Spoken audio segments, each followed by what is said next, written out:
Concert for Hope is an effort to bring joy to all of you in these challenging times.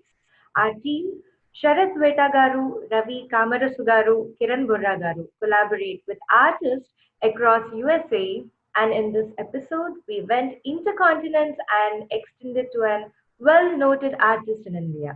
This is our third episode, and we are bringing forth an amazing culmination of musical maestros from USA and India. We hereby launch Concert for Hope, maestros presented by me, your host for the show, Aparna Ramabhatla. Very excited to bring all the maestros to our episode. I would like to introduce Emiko Edwards, classical pianist, Hello. Srini Prabhalagaru, Veena exponent, Hello, everybody. Nagaraj Talluri Garu, flutist, Hi. Hello.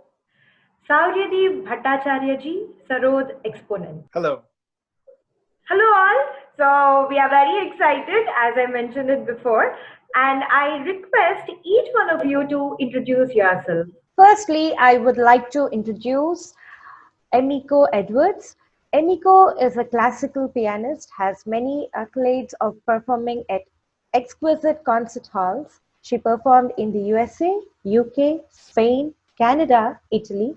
Emiko is a graduate of Juilliard School, New York, and holds a master's degree from Guildhall School of Music and Drama, UK, and presently pursuing doctorate studies at Temple University, Pennsylvania. Welcome, Emiko. Thank you, Parna. How are you doing today? Doing all right. Just like any I other. look great. Thank you. So my first question to you is, what motivated you to participate in Concert for Hope? Well, I thought it was a very unique project, and that I'd be working with people from all over the world, and essentially. And I've never had any projects that involved instruments or people from India, so I thought it was really lovely to get a chance to do that. Great. So I gather that you won many prestigious competitions while growing up.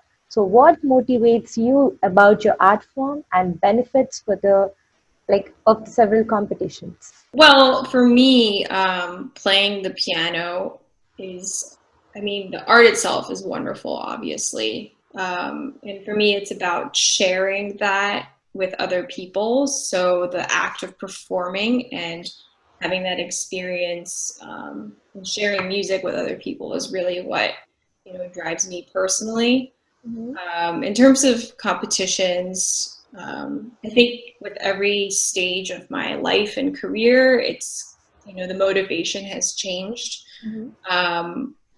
I think competitions are a great motivator, learn new repertoire, to push yourself to get ready for the next thing.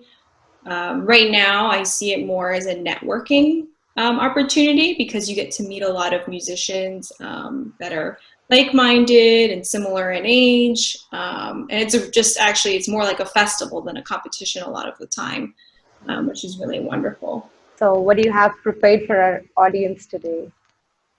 Well, I have a set of 3 pieces by Aaron Copland and Dana Suisse, who were composing in the 1900s. And these pieces are actually more from the middle of the 20th century. And they're the kind of pieces that you would hear on the radio, actually. And they are interesting in that they take elements from both jazz and classical music. And then one other piece, and this is kind of something very different, is called Farewell to Stromness, and that's written by Peter Maxwell Davies. And it's actually a protest work. It was written to protest the mining of uranium in the Orkney Islands. And it's absolutely beautiful. And it was actually used by Prince Charles and Camilla, the Duchess of Cornwall, for their wedding. So it's really lovely. It's very different, and it's something that I've used for encores, and I think it's just a lovely addition. So I wanted to throw that in there as well. Great. So, the floor is all yours now. Thank you. The next 3 songs you will hear were written by composers Aaron Copland and Dana Suisse. They're songs you might have heard on the radio back in the mid-20th century in America, and combine elements of jazz and classical music.